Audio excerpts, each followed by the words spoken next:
The people that sit there and are like, yeah, you're not religious. Well, I may not be religious, but I have a pretty good understanding of what it is and what it all means.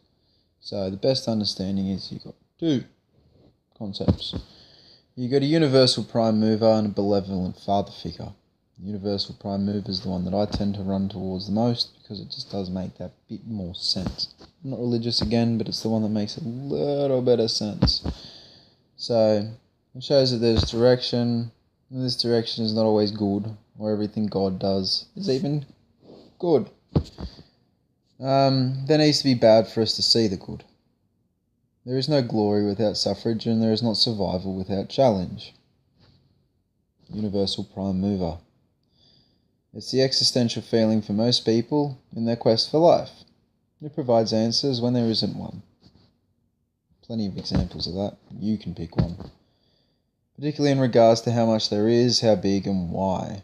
The universe. How big it is, how small it is. It all just... yeah. Most people struggle to understand how big the universe is, so they like to leave it up to something that does. A god. It also fits nicely with death and their inability to accept death, as that there is nothing after this. People like to think that there is. Makes them feel comfortable.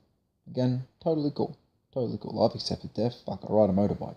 So, now, most people in the modern day like to sit there and go, but there's no God because there's no earth. Well, nowhere in the Bible does it actually say that where mankind is, or earth, is purely strictly limited to this planet. Like, it's wherever mankind is, wherever he goes, wherever he wants to go. So, yeah.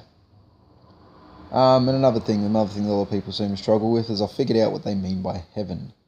Heaven's not a physical place. It's a mandate, like a policy, like an insurance policy. Like, you be good here, you'll go there. Again, it's not technically real, but it does make a bit of sense. So, for me, if people want to preach to their benevolent father figure or universal prime mover, they can all they want. However, just keep it in your home. Existentialism does not belong anywhere near schools or in a government for the same reason fortune tellers don't. It's a chance that 7 billion people cannot play with when it comes to feeding themselves. Sorry, but the God says this will happen, that's not going to feed people. Sorry. So anyway, I just thought you'd like to, that's my understanding of God. That's my understanding of that shit. That shit, for lack of a better phrase. So, thank you.